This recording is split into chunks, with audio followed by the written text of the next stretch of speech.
This podcast is in the Loop, the Legion of Osiris podcasts.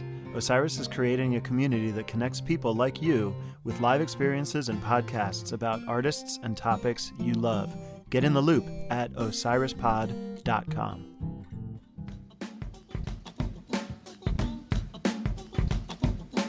I'm Ben Sawyer, and this is The Road to Now.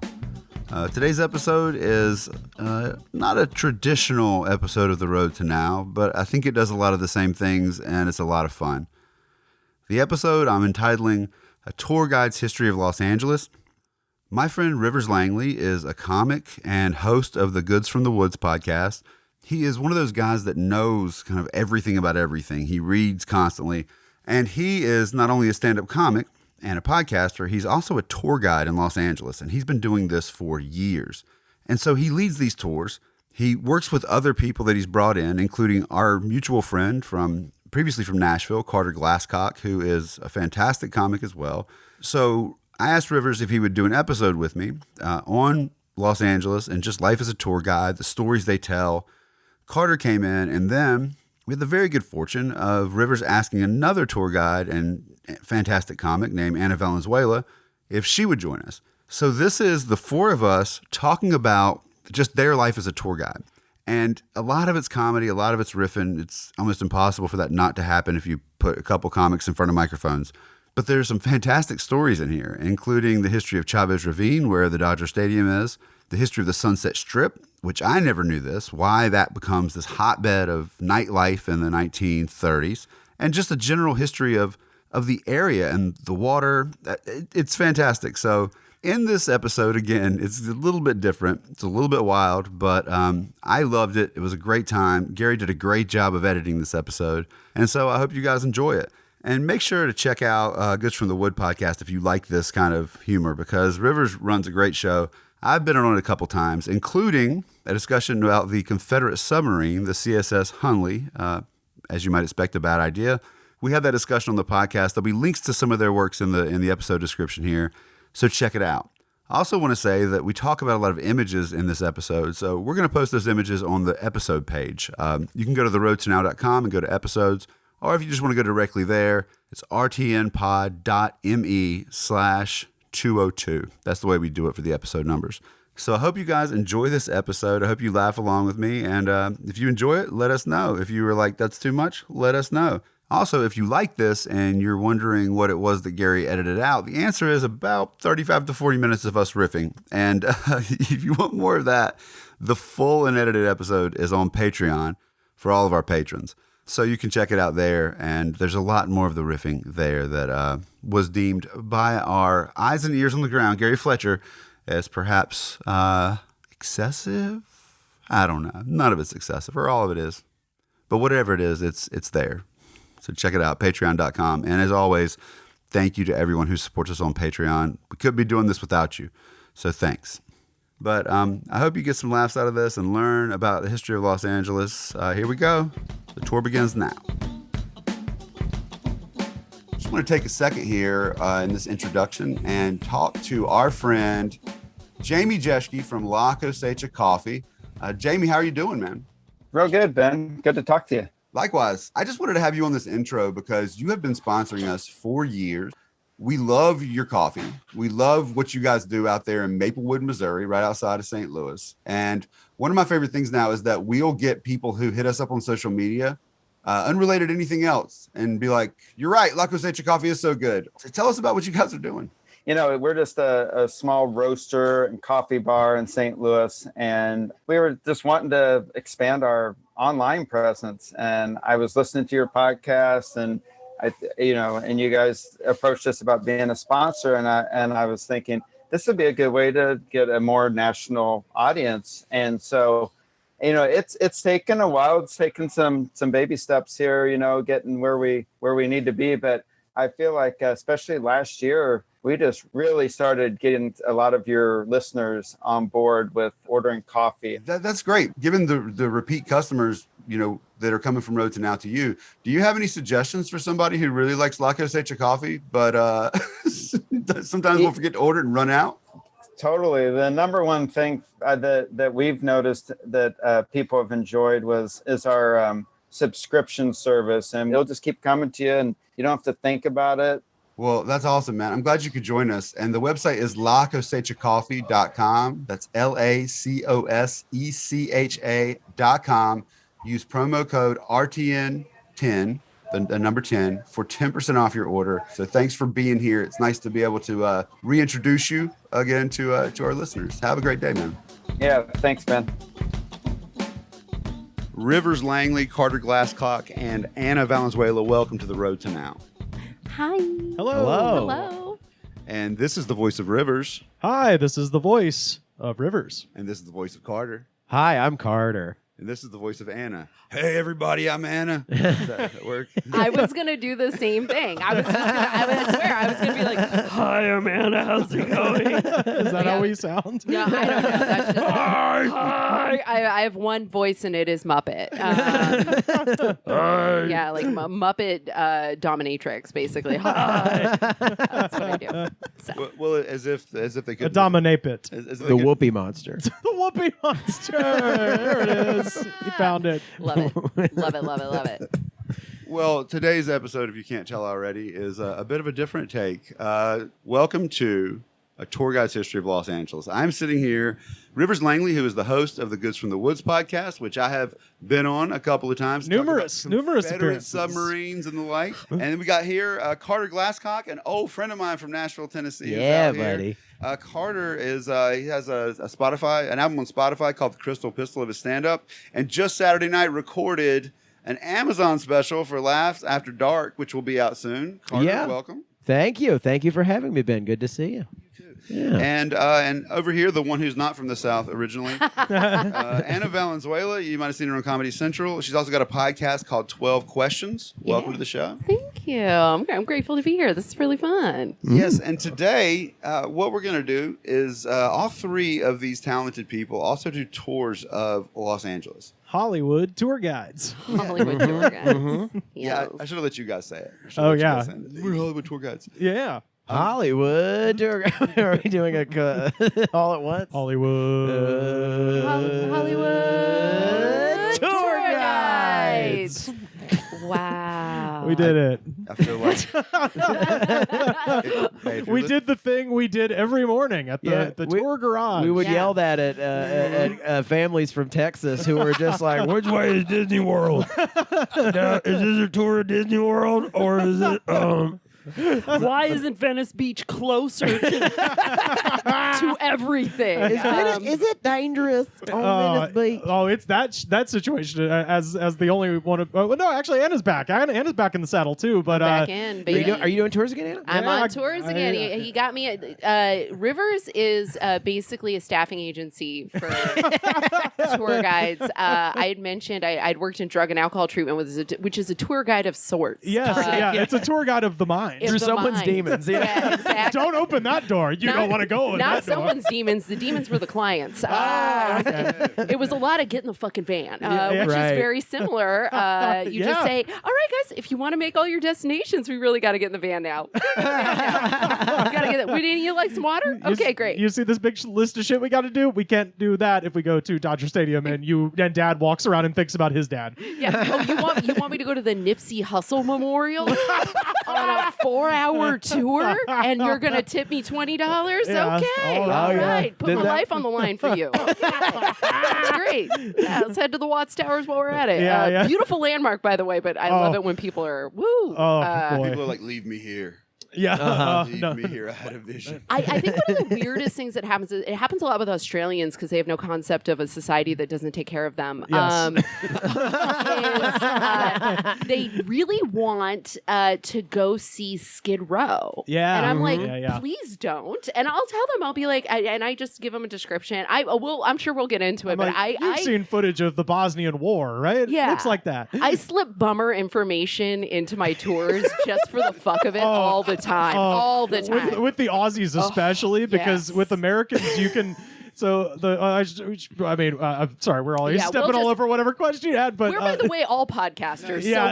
We will host your podcast for you if you would like us to. You can just take a nap. I'm sorry. I don't know why we're like this. Can I come back in the room now? Yes. Sorry, bring Dr. Ben back in here. Yes. Doctor, we're ready. Sorry. All right, so obviously you guys have to give tours of this place, right? A lot of it's stated, it's saturated in history, because that's the city evokes certain sentiments to people, right? It's either the grandeur or like the Wild West or like the fame of Hollywood. Yeah, sure. Just the idea that this is a space that like icons lived in and walked around and inhabited this space. Right. So you guys have to tackle this for people from all over the country who all come with their own like preconceived notions of like what this place means. Oh yeah. All over the world. And that is so spot on. And literally every person is different. Like I like the tour I gave yesterday, I literally started talking about, like, I picked him up from the Sunset Strip and I'm like, oh yeah, Frank Sinatra used to perform at what is now the Comedy Store and shit.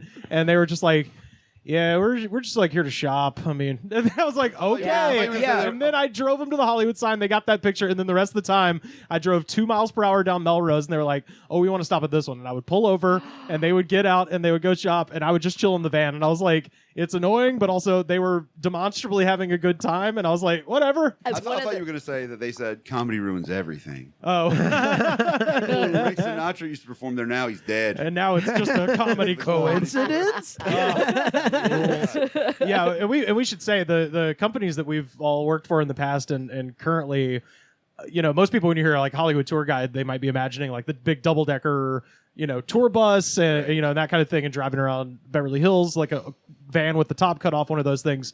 We all work for a private tour company, and that AC. is accurate information. Yeah, exactly. Customization, the ability to pull over and go pee. Yes. Exactly. Yeah. So the tours that we worked in are basically fully customizable. Like we have sort of boilerplate tours that you could do. Like, okay, we want to see these 7 things that are listed on your website, and that's most of the time. But like yesterday, sometimes people are like, yeah, we don't give a shit. We just want to like shop, and you're sort of cheaper than an Uber right now. So that would be the best one from my perspective. The least work, of course. Of course, it's the best. Pretty like in great. Hawaii where people are renting like U-Hauls because it's cheaper than renting cars. Yeah. Like, we're getting a tour guide for 7 hours. Oh, Drive us to Palm Springs. The best tours I would get, which preface, you knew that when I moved out here, I got that job like 2 months. Yeah, he'd been here 2 months. I've been here 2 months. I didn't spend those 2 months like cramming information about Los Angeles into my head. Like Rivers just hooked it up, so I was going out and being like sweaty, being like, and there will be the Hollywood sign soon, and like people would be like patting me on the shoulder, be like, it's okay, buddy, like we just want to go to the Grove, like that's it, don't worry about it. That first tour is that is exactly the feeling. The flop sweat. Oh, it's God. like it is like doing your first like headlining set where you're like, I'm alone. For all of it. And, these people's lives are in my hands. They're in my hands, and I have to drive and talk and walk and try not to like run into anything, which we can get into that. I was going to say, have you fallen down in front of people? I have not fallen down in front of people. I fell down the Oscar stairs one time. You mean the stairs that I go out of the way to say, they're really wide and shallow. So you don't fall down them. So the actresses don't fall down anymore. Yeah. No, Rivers isn't an actress. He's a stand-up. No. Apparently he's not. I'm not a stand-up. No. He's a fall down. Yeah. I can stand there. I just can't walk backwards and talk about why Martin Scorsese really deserved to win for Raging Bull, but they gave him to The Departed as a consolation prize. Do you Kanye the tour? What do you mean? You're up there. You're like you know what? You're like, They got the award. Of course, who's better than that. Oh yeah, that's the best part. We Kanye the tour. I Kanye the tour all the time. Again, so like people will be like, "Hey, can I go to Dodger Stadium?" And I'm like, "Yeah," and I'll start giving them some facts about Dodger Stadium, and then I'll say, "Well, let me tell you some facts about Chavez Ravine." Right. So originally, in the late 1800s and early 1920s, this was a settlement of Latinos, Mexicans, Californios, if you will. We were here first, anyway. And then what happened happened was they just decided sometime after the Zoot Suit riots that they want to move people out to build this baseball stadium, and then so they just burned an entire village to the ground after shipping people to Mexico. Anyway, let's go look at Dodger Stadium. Yeah, let's go check out the I want to get a hat, Daddy. I want to get a hat. I hope they got the one with the palm tree on the L of the LA. I like the one that says Los Doyers. Yeah. What they were screaming as they forced them out of here. Yes, exactly. Wait, so tell that story. I mean, that's a fascinating story, right? So 1943, the Zoot Suit riots, right? This U.S. soldiers who were stationed out here, right, attack Latinos living in the city. They rolled back a bottle of beer. They did. Edward James Olmos was there as well. Oh yeah. And so this is like a horrible like turning point, right? Yes, yeah, terrible. And honestly, another thing to know about Los Angeles is our schools were segregated until 1946. And that also meant Latinos. So it's like colonization and I am in no way a history professor. I am right now in community college, and I just found out one of the dumbest people I know graduated from that community college, and I'm having second thoughts. But you're from out here? But I'm originally from Northern California, but my dad grew up in like Boyle Heights, Echo Park, El Sereno, like all the East Side spots that have either been completely gentrified or fighting gentrification tooth and nail. Echo Park was, until gentrification wave of the 21st century, it was a Latino neighborhood, right? Oh, absolutely. Like Blood In, Blood Out. Watch that movie. Yes. Yeah. And what was the one about the cholas? But yeah, so around that time, so the whole thing about like Zoot Suits and all of that is it was a form of protest. It was putting on the most fabric possible to protest all these war restrictions on fabric. And it was like, we can fight and die for you, but we're not like 100% citizens. You. Right. And so the servicemen would be pissed and they'd get in fights. And that led to the rise of like the Pachucos and the Pachucas, and then eventually the Cholos and the Cholas, which then led into like East LA, like full-on blood in, blood out gang culture. When I first went, my initial relationship with Los Angeles was my dad getting off the plane, taking me to In-N-Out, telling me how to order, which is a double animal style with chopped chilies, fries well done, and a Neapolitan shake. Don't fuck around. You're going to In-N-Out. Don't come to my city. Don't come to my city and tell me my burgers are overrated when you didn't Google some shit. Okay? So we went there, and then my dad gave me like the penny tour of all the neighborhoods he grew up in. And this was like in the early 90s. So it was still dangerous. And so we just drove real fast with the windows rolled up and locked. And, but his whole like tour of Los Angeles was based on food and his memories. So oftentimes when I'm taking people on tours and stuff, like if they want to go to Central Market, I'm like, this is where my dad's first butcher job was. This back in the day was this. And so they get kind of like a personal history. I'm not trying to be a narcissist, but it does personalize it for me. And I've been here since 2005. And so when I started doing the tours, like for example, that spot that we do the Hollywood sign, my sister took me there when I was 8 years old. Oh, no I've kidding. been in the Amiens Chinese Theater. I saw Pee-wee's Big Top Adventure. I've seen a film. Oh, wow. Yeah.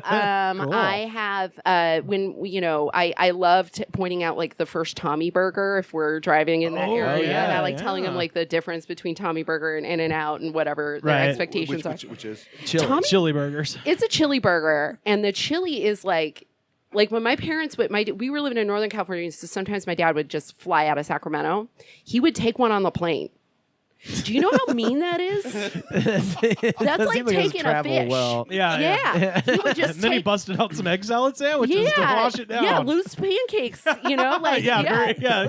he would take like a box of Tommy burgers and fries and cups of chili, and people would get it. They'd be like, yeah, you got to do that. I get it. You haven't had that in a while.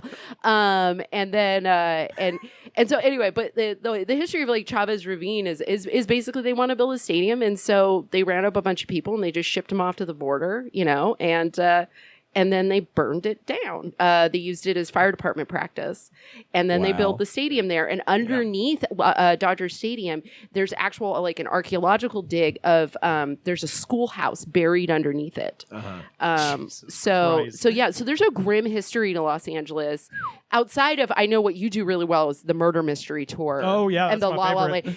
Rivers is truly the master. I have just drank from the cup of both Rivers and the ghost of my father. That's really it. let me add something here, right? Because before which I want to, I'm feeling the undertow of this comedy thing pulling me aside. Oh yeah. But like to add to what you're saying, I mean, I spent the day, just like boning up on my history of the region, like reading a bunch of stuff. It's fascinating because like that conflict seems to be at the heart of the city. Yes. Right? Because so like Los Angeles is first established in 1781. Oh wait, no, let me do it. September 4th, 1781. God damn, Rivers, you tell them all that? Philippe Deneve was the first mayor because he was the guy who stuck the flag in the ground. It was first explored by Cabrillo in the 1580s, but they didn't really stick around. They were just kind of like, it's Spain, and then they f***ed off. Yeah. It's not a great location. No, it's a weird place. It's a weird place. Fucking weird place. It's a bad location. I was listening to an NPR. I'm sure you'll have this information in there, but like if it wasn't for Mulholland figuring out how to keep water in the right, city, yeah, or the plot of Chinatown, or it's irrigating it from irrigating it. We wouldn't have a city. And also fringe spirituality has been always. I love pointing out a Scientology building. I love it. People love the best thing on my tour is I have to tell people if they hit on the two topics of Scientology or Charles Manson, I'll be like, please tell me to shut up whenever you're done with me, and I will just. Okay, so then I'll just go. Yes. Yeah. I used to be like a lot of people on tours would be like, "Are you a Scientologist?" And I'd be like, "You bet your sweet ass I am, or am I? Or am I not?" I'm like basically chewing the guy's hand. I'm like, I'm a freak. Anyway, sorry, I wasn't looking at the road. What's your kid's name again? Like the kid's just on the phone, just driving with metachlorian or whatever it is that powers Scientologists. Yeah. Oh yeah. My thetan levels are really high. How's your kid looking Navy slacks? So you guys, when I lived in Moscow, like me and my wife got an apartment for like a year, and to get there, you got off the metro stop. And you had to walk past the Scientology Center in fucking Moscow. In Moscow, they have a huge one there, like in the right on the circle. And so, like, you had to walk past. They don't even believe in regular God in Moscow. How are you going to convince them of that shit? Well, they started believing a little bit more in God. Oh, okay, yeah, new vibes, new vibes. I had to pretend like I didn't speak Russian. Like I'd walk past and be like, I don't like. Sometimes I would just be like, no hablo Russian. So I was like, some of these guys. Like, oh shit, y'all are out here too. English. Damn. No hablo Russian. Hey man, do you know Tom Cruise? Just no hablo. Like what is it? Walk past and make animal noises.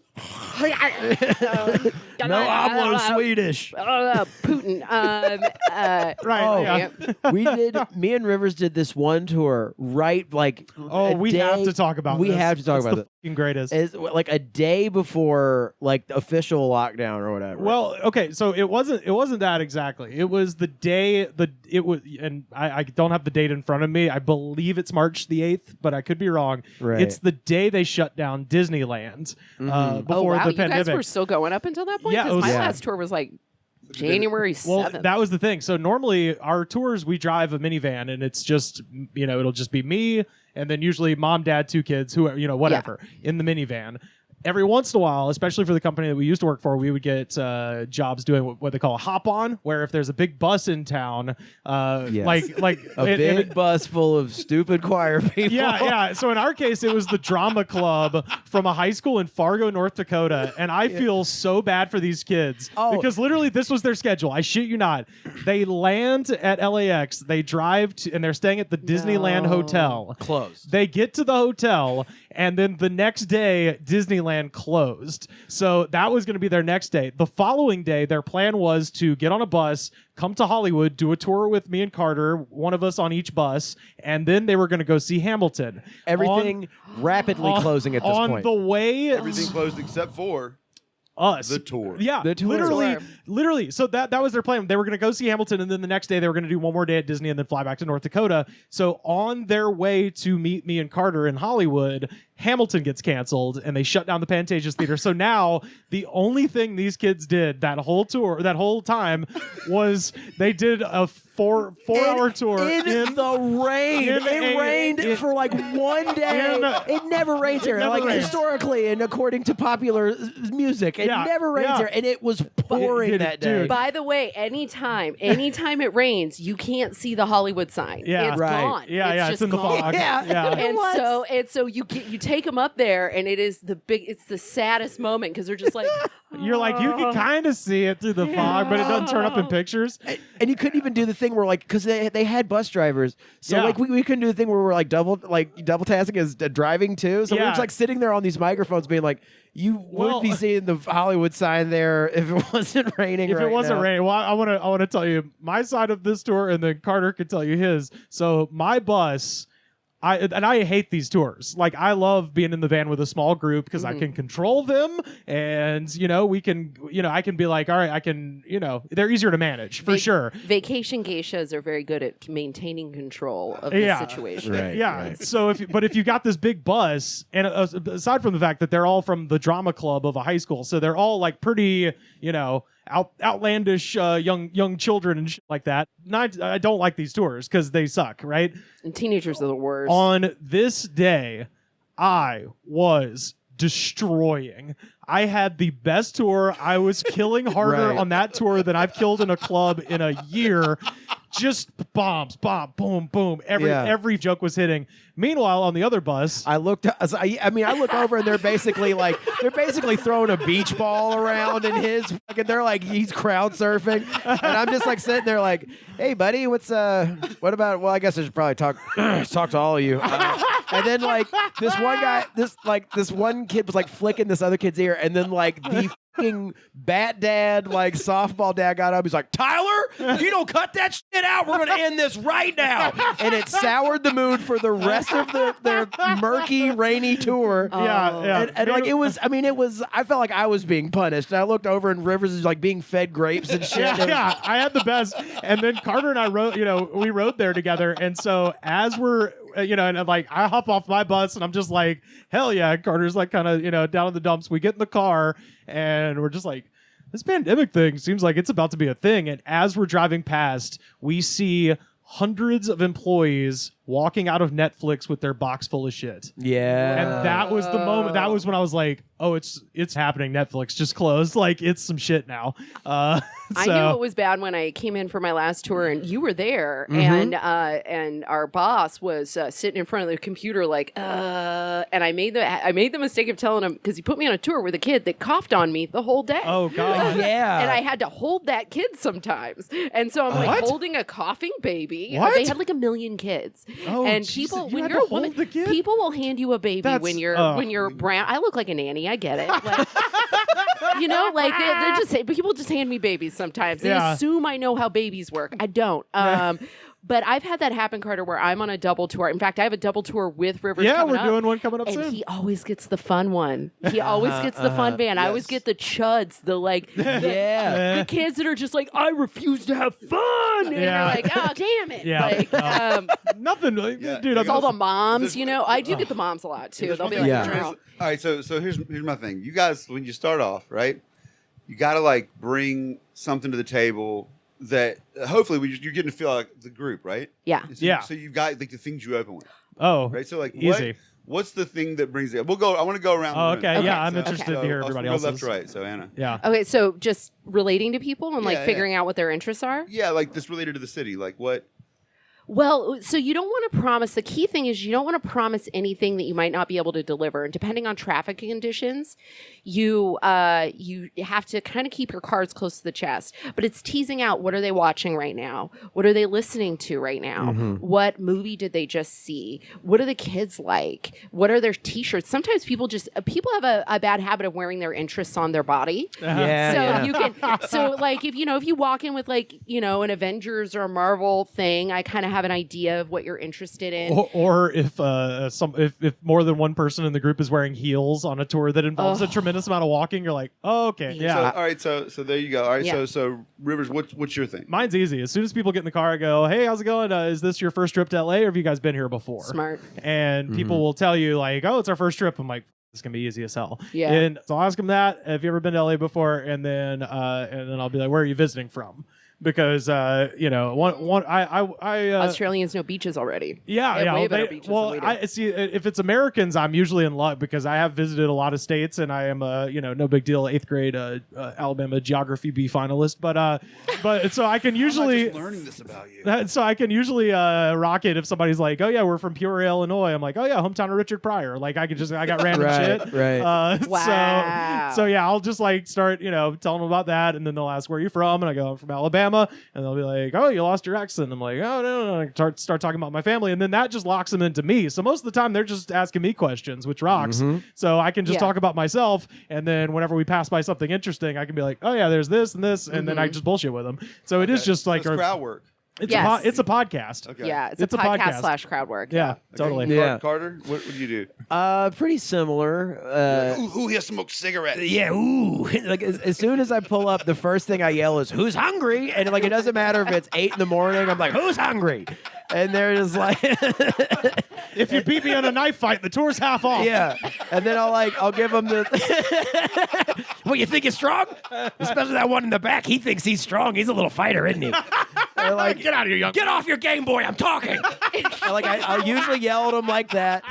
Like I just to kind of set the mood, you know what I mean? I'll lock the windows, I'll turn the heat up. I'm like, hot enough for you? You're on the hot plate now. And they're like, what the fuck is this? And I'm like, how'd you stand up? It's really been a journey.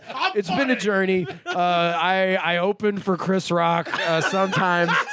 And then like I'll like lay out what we're going to do, but like as I'm like merging into traffic like kind of haphazardly because I'm so new to LA too.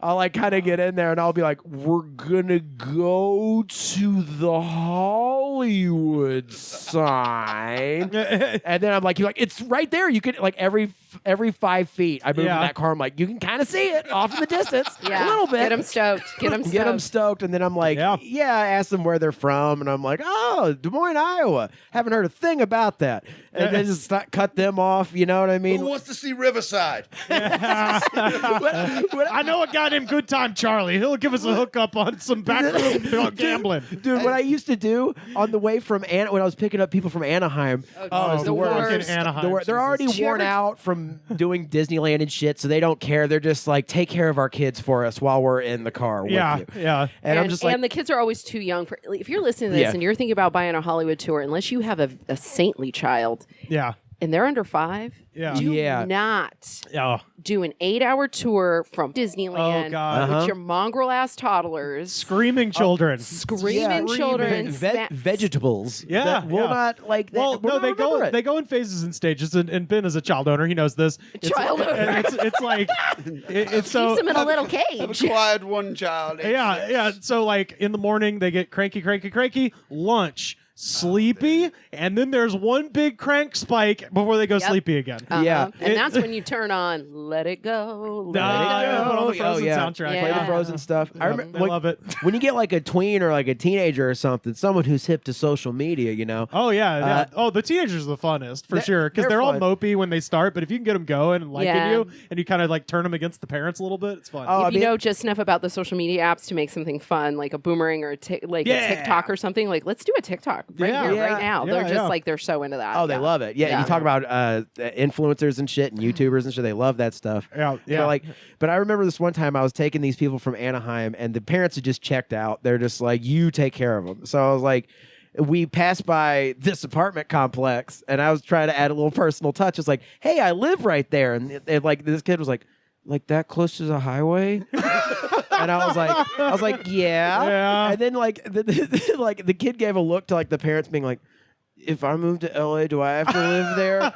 And then they were like comforting the kid. The kid was like upset. It's like, no, honey, you never, sweetheart. You'll never have to live in a place like that. It's like, and you'll see the Hollywood sign. It's like, shut up. I'm trying to comfort my child. Wow. But yeah, no, I really just reached for straws the whole time. And I'm like, you ever been to New York? That's a cool city too, man. My selling point though was telling people, which again is to your point, that kids don't give a shit about movies, but I would just be like, this is where they filmed this scene in this movie. So I like that would be like on the site. I think that was like my specialty or whatever. Yeah. I would just be like, they filmed part of Tangerine in this neighborhood or whatever. Like I don't know what I'm talking about. What a grim tour. Oh yeah, absolutely. They filmed the Blade Runner in downtown LA. We won't be going there, but did you know that? Oh God, I miss the downtown LA tour because I love going to the Bradbury Building. Oh, I love the Bradbury Building. Oh, I had to take people to Olvera Street actually for the first time. Awesome. Yeah. Oh, that is really so fun. cool. You're like, here's the oldest house in Los Angeles. I was gonna say, yeah. Do you make them eat things that they normally wouldn't eat? Like I have them order like champurados and shit. Oh, I'll be like, you nice. want to try some champurrado? They're like, what's that? And I'm like,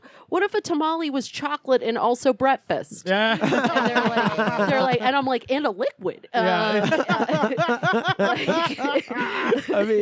I mean, I would just throw references at them. They had no, like, I would take them to like Olvera Street and then be like, hey, that's the post office that Charles Bukowski would write about working at. And they're like, what's a Charles Bukowski? I'm like, never mind. Oh, Like- yeah. like I lay quotes on them, man. Dude, one time, I swear to God, it was like this. There was a bunch of old people, and we were on the Santa Monica Pier. Yeah. And like, I'm like, yeah, there's the fucking carousel. It's an old carousel, and that's Ad Rock. That's Ad Rock from Beastie Boys, and it was him. And I was like, holy shit, that's Ad Rock. And they're like, what's Ad Rock? I'm like, oh, you. Like I was like, I like just gave up the tour, and I was like, just kind of following them around. Buddy, I had some Australians that got in the van, and they were literally like, we just want to see a famous person. Look, if we see one star, it would just make our whole like vacation. Oh, yeah. And I always tell people, I have the same joke. I always say, well, this is like whale watching. This is their habitat. totally stole that joke, but I too. cannot guarantee whales. Okay, so just keep your eyes peeled. I'm And stealing that. That's great. Oh, dude, And- we saw Kevin Smith on one, and he like basically flicked me off. That's so- awesome. Was he eating a potato? Maybe he was hangry. He was coming off of Runyon Canyon, and I was like, that's Kevin Smith, the director of Clerks and everything. Again, right over their heads. yeah. They have no idea who that is. Well, so I told these people that they were like adamant, like from the beginning, like we want to see a famous person.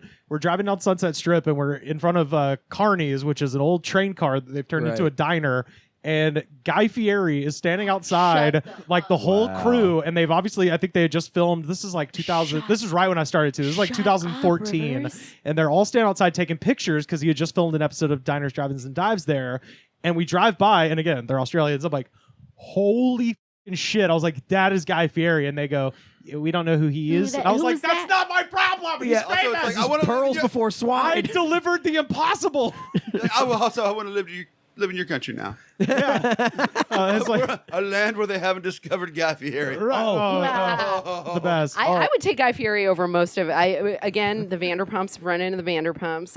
Sharon Osbourne, run into Sharon Osbourne. She was a total gem. She pulled over her car and took pictures with my tour. Whoa. Yeah, she was a total gem. Sweet. Christopher Mahoney, Stabler.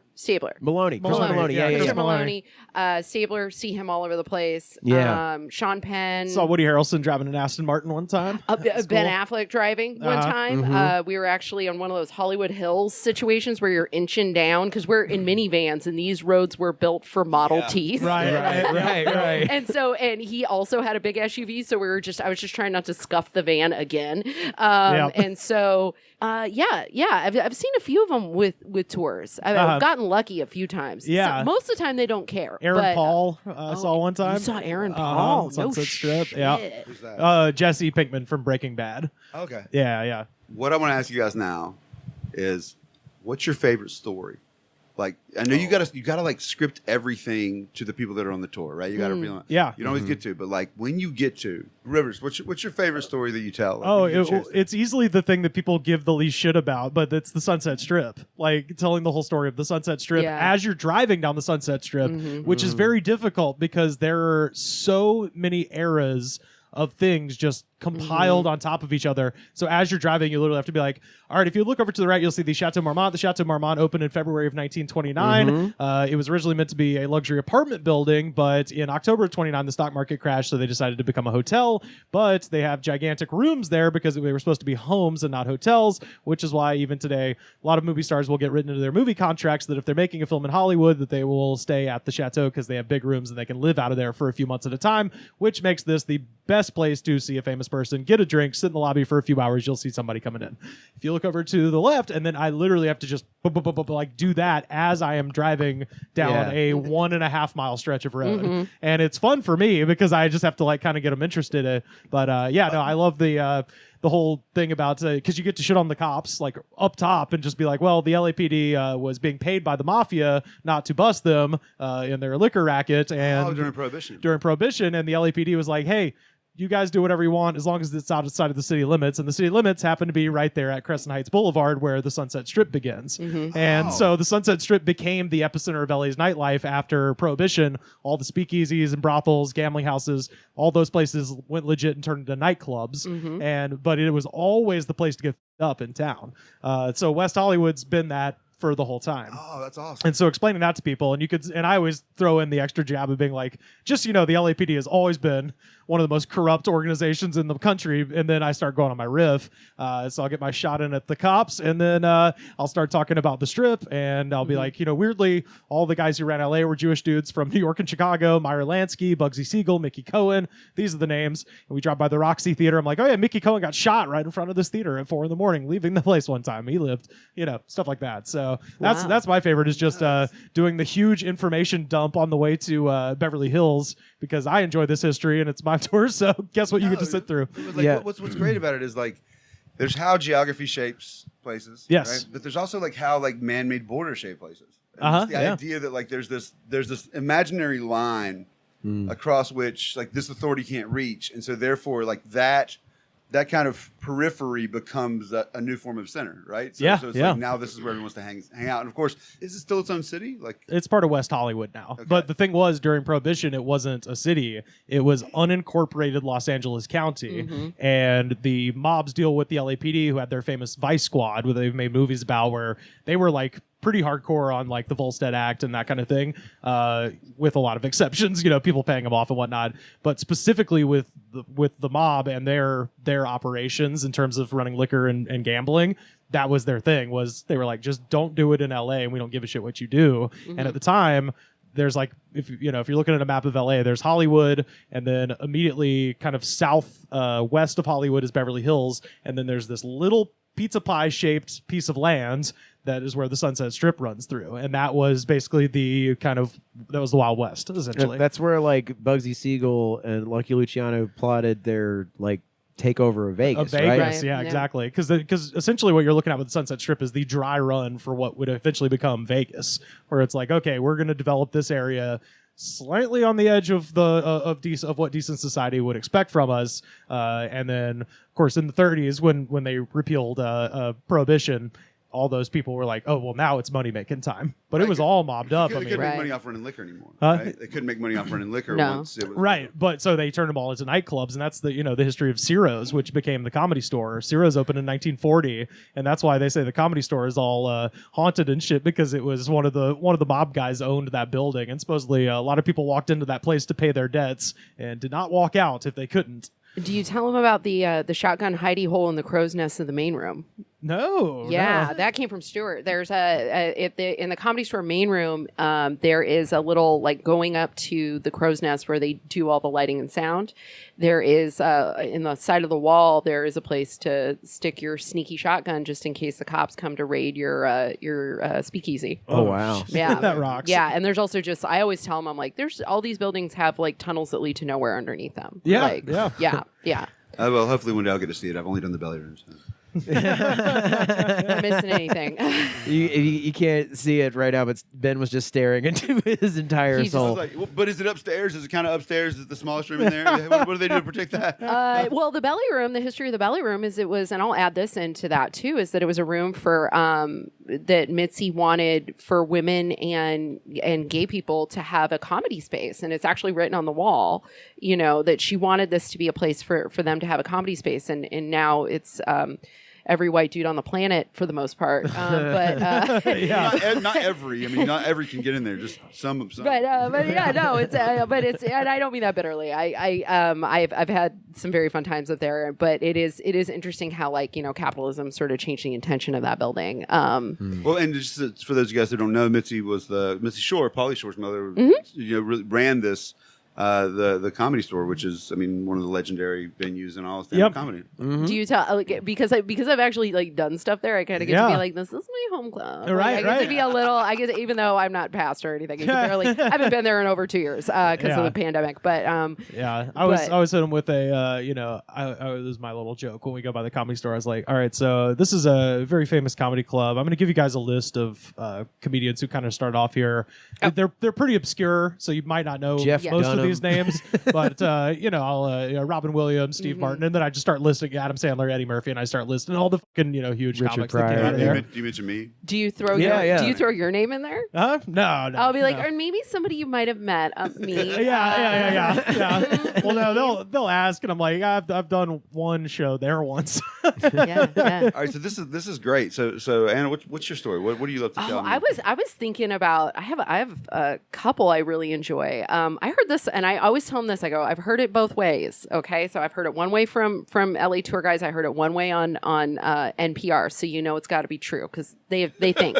So when How Hollywood got its name, was the developer of this like lima bean field area. So it's just mostly it was like citrus over the hill and just like all kinds of agriculture on this side. And they went ahead and they wanted to build this development called Hollywood Land. Right. And there is competing stories. One is that the wives of the developer had a ranch out in Alabama or somewhere. Florida. Yeah. Florida. Hollywood, Florida. Hollywood, Florida. Okay, so they want to call it Hollywood Land after that. The one I heard on NPR, and I hope it is true because it's a much better story, is that when the developer asked one of the farm workers if they had what they called this place, farm worker was Chinese at the time because, railroads, farm, that kind of thing. Right. And so they would say, he thought he was being asked, what are you doing? And so he said, hauling wood. And so it's just a happy accident. So I like that one. I also like talking about... how Jay Griffith shot his second wife while she was Griffith praying. Observatory, my I man. love that.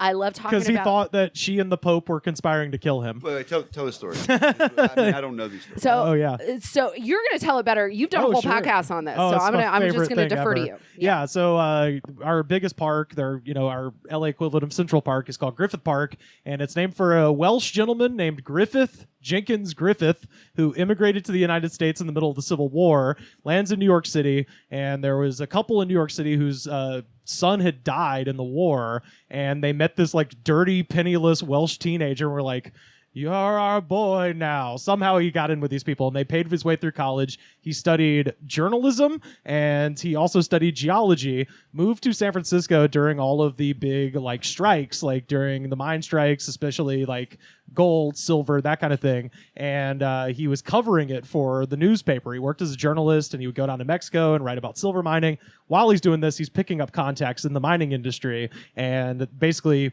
it's like, okay, why am I writing about this? I should be doing this. So he takes his money, gets a small investment, buys a mine in Mexico, makes tons of money off of his silver mine, and then comes back to Los Angeles, buys up tons of property. He is the living definition of nouveau riche. He would walk the streets wearing like turkey feathers in his hat and like a fur coat, and he was just an asshole. And all of the rich people also hated him. It's one of those things where you read it and you're like, I want to root for this guy, I really do, but he's such a dickhead. You're like, I kind of find myself in the weird position of not blaming the rich people for hating him. Could you imagine the Gettys at the time? Or the Edward Doheny family, just like, dude. My overbite and my underbite hate you. Quick, somebody prick me. I'd like to bleed to death.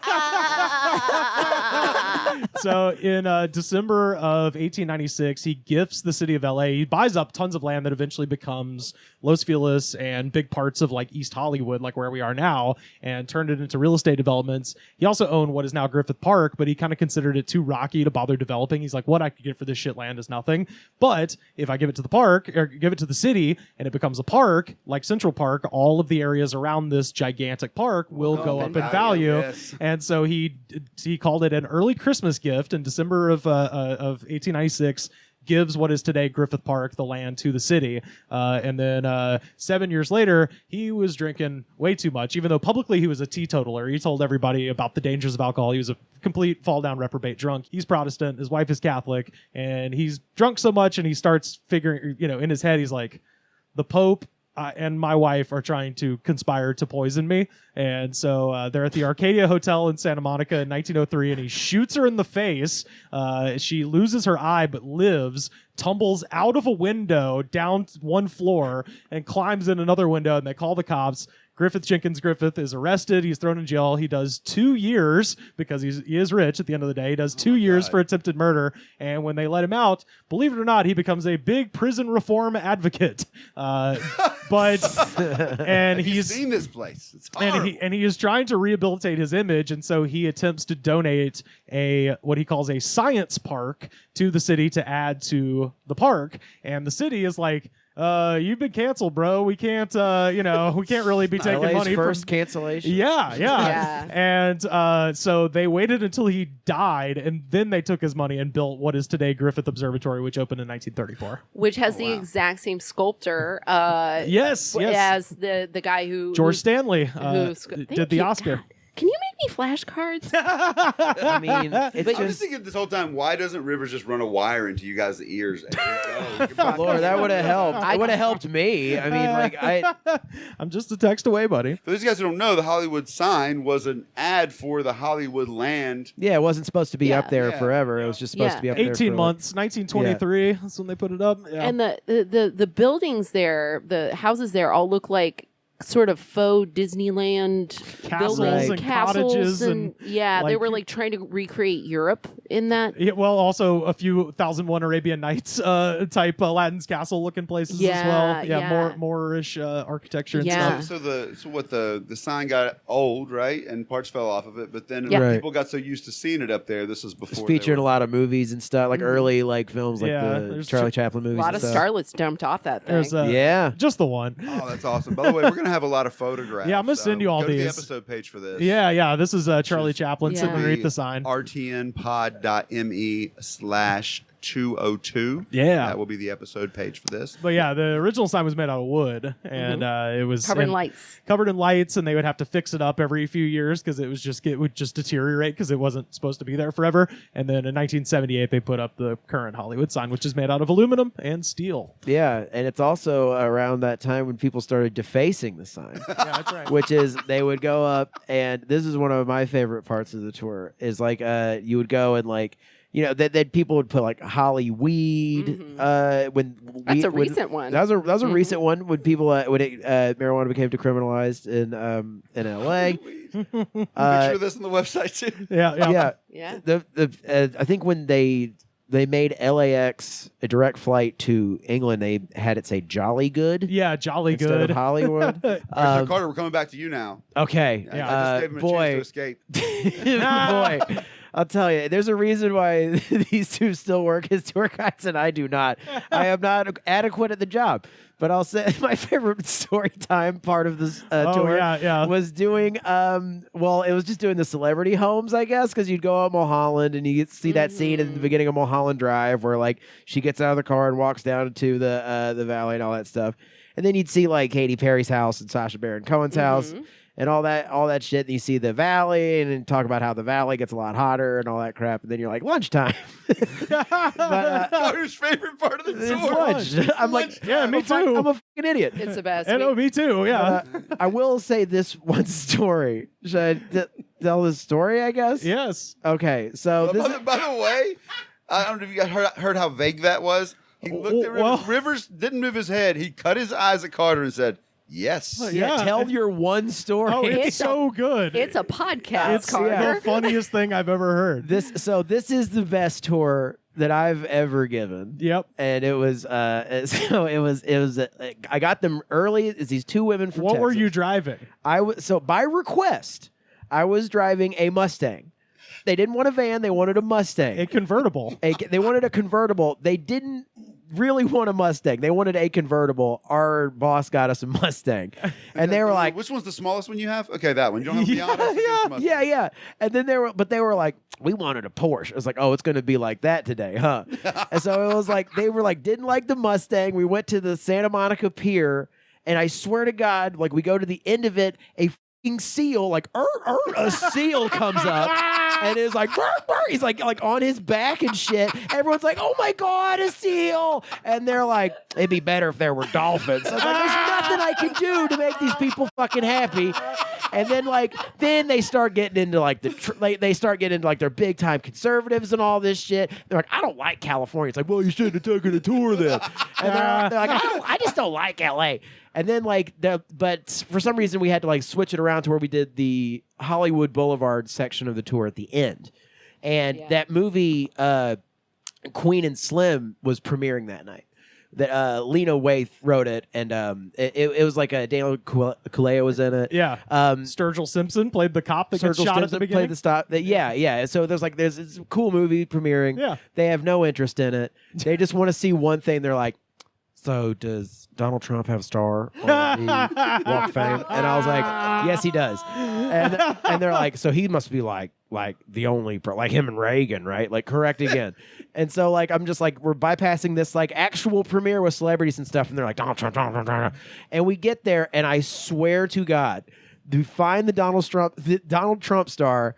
A fresh coat of smeared shit all over it. Human dookie. Human dookie butter. Just all over the fucking thing. And they're just like, that's just awful. I'm like, I'm choking back laughter right now because I'm like, and they're like, you know what? I don't even care. Let's take a picture with it. No. So I'm like, oh my God. And like, I'm like, sure. And like, they're like kind of leaning in towards the shit covered star at this moment. No. Like, I'm just like, this is the best tour ever. And then like, at this moment, a random guy, an angel from heaven, an angel sent from God on high, drives by in a bike and spits on them. He spits on them like direct, like they're like, ah! And he looks back at me like with one of those like he like shrugged his shoulders like, you know what I'm talking about, right? Like, and I was like, my man with the assist, and fucking like they were so mad. They were like, take us back to our hotel. It's the maddest anyone's ever been in a convertible. It was the massive Holiday Road. It was the moment I felt at home here. I was like, LA rules. Fuck that. Take that shit back to Texas. Like, and then dropped them back off at the hotel. Then me and Rivers like got in that Mustang where we dropped it off and like ripped ass through the Hollywood Hills. We rode around the Hollywood Hills listening to death metal. It was awesome. Day. Yeah, that was the best tour I've ever been a part of. Carter, that's amazing. So just to wrap this up, you guys, you've lived here for years. You've toured around. All right. So here's the thing. All right. For anybody who's listening right now, if you got one day in LA, what should you do? You should pay me a bunch of money to drive you around and give you a tour. Okay. Solid. Same. Word. Contact me directly. Yeah, I think no matter what, there's two things. I think it's the eating that you got to invest in. Yeah, that's the main thing. You got to get an In-N-Out burger, order it right, and you got to get some tacos from a truck. And you got to get some like good street tacos, Korean barbecue, noodles. There's a million things to eat here. It all depends on what you like too. If you're an old building architecture person, then go to downtown LA. Just don't be there after dark. Right. Yeah, that's when the gremlins come out. Venice until sunset, Santa Monica after that. And then and then go up to Santa Monica. If you have kids, Santa Monica's a really good option. If you don't want to be around pores, stay in Santa Monica. Stay in Santa Monica or Beverly Hills or Malibu. Malibu's it is just a road. I can tell you what not to do. Don't go to Malibu. Unless you're going to go. Unless you're there to go to the beach and eat. Go to the beach and go to a fancy restaurant. What's the one? Is Moon something? Moon Shadow. Moon Shadow. I work right by there. Moon Shadow. Yeah, go to Moon Shadow. And just don't go to open mics. Don't go to stand-up comedy open mics. There's enough people there. That's how you end up with scabies. But no, I don't. I just don't trust anybody. I would say if you're a theme park person, do the theme park thing. Take the Warner Brothers tour is really fun. The Warner Brothers tour is good. But there's plenty to. The thing is LA's not a a one-day place. No, that's the thing. So many. I mean, a lot of the reason people would hire a company like ours is because it's like the whole city in a day, and then at the end of it, if 9 times out of 10 people are going to go, shit, I wish I'd book more time in LA. I got to go tomorrow. And you're like, dude, it's the second biggest city in America. There's stuff to do here. Yeah. The tour is a good preface to like find out what you want. Yeah, it's a good sampler platter. Like, but then you should have some extra days to go. Because I was gonna say a good thing to do during the day because that's cost efficient. Hike. I would go on a hike. Yeah. Like go to Runyon if you want to see a famous go to person. Griffith. Yeah, Griffith is great too because you can go when it's closed. Right. I love Griffith when it's closed. Yeah. So many. Yeah. Anyway, sorry. No, you're right. No, that's the thing about Los Angeles as a city. It's like if you go to other cities, like you go to New York and like it's central, right? It's, Yeah. But Los Angeles it's a late 20th. I mean, it's a mid 20th century town, right? New York came out of hundreds of years ago, and it's built around kind of first industrial revolution transportation technology. Well, and it's limited by the fact that it's a series of small islands as opposed to LA where it's a big flat desert. LA goes and goes. It's not like other places. And then people wanted to have homes here, so it sprawls. Yeah. It's a different type of place, and it takes a while to get to know it. Yeah. Philip K. Dick called it a collection of suburbs desperately seeking a city. Yeah. Oh, that's great. Yeah, I dropped that on the tour all the time. My favorite author. I love. I'm going to use that quote. Please take it. Whenever. Before we close down, you guys go around. Tell us where we can find out more about you, Carter. Find more about me. You can find me on Twitter and Instagram, Carter_Glasscock.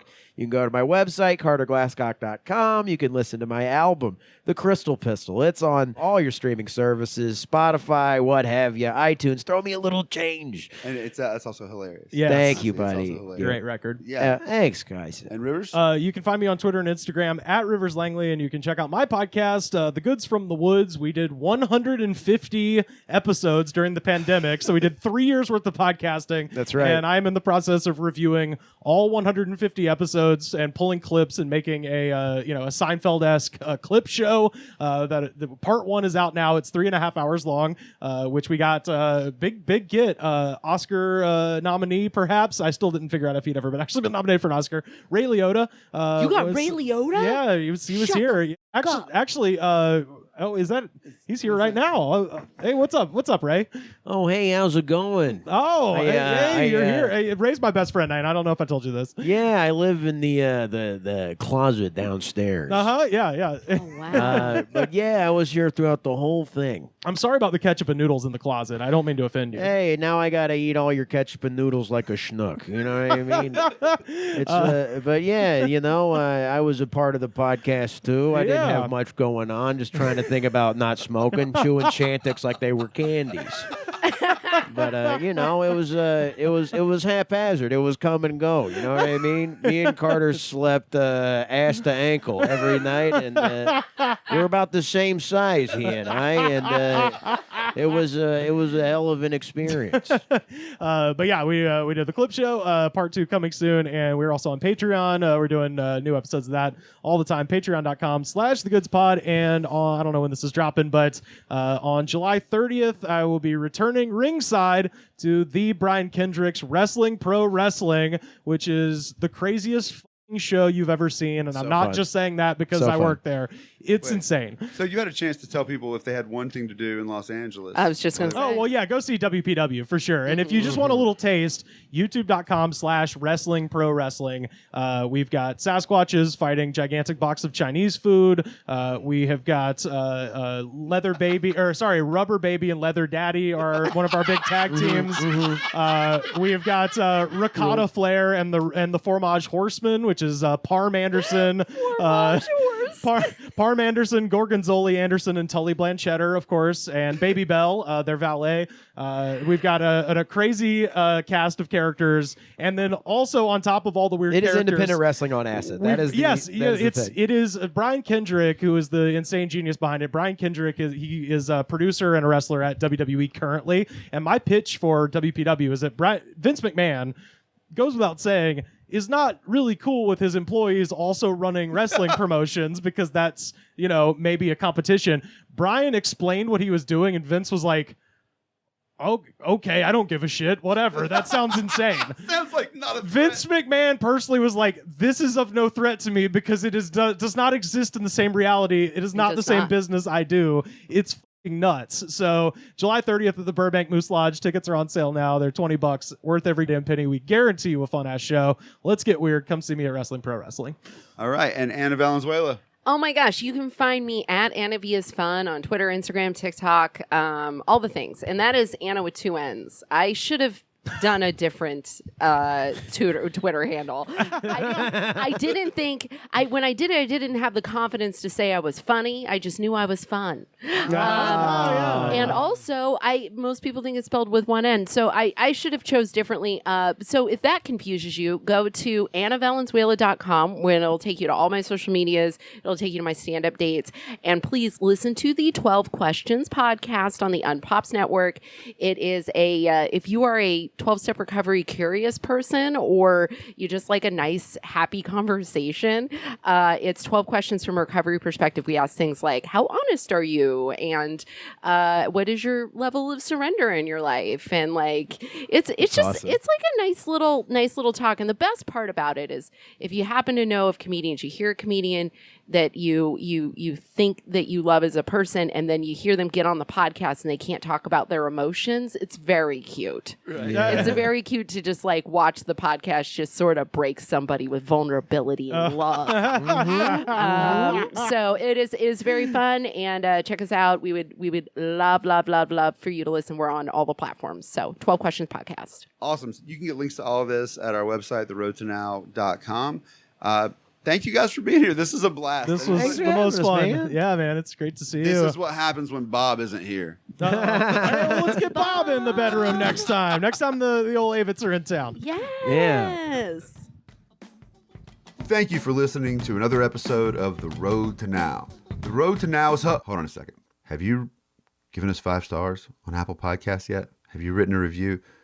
If not, would you please do that? It helps a lot. It helps spread the word, helps us get the word out there, and we'd really appreciate that. Anyway, back to it. The Road to Now is hosted and produced by Bob Crawford and me, Ben Sawyer.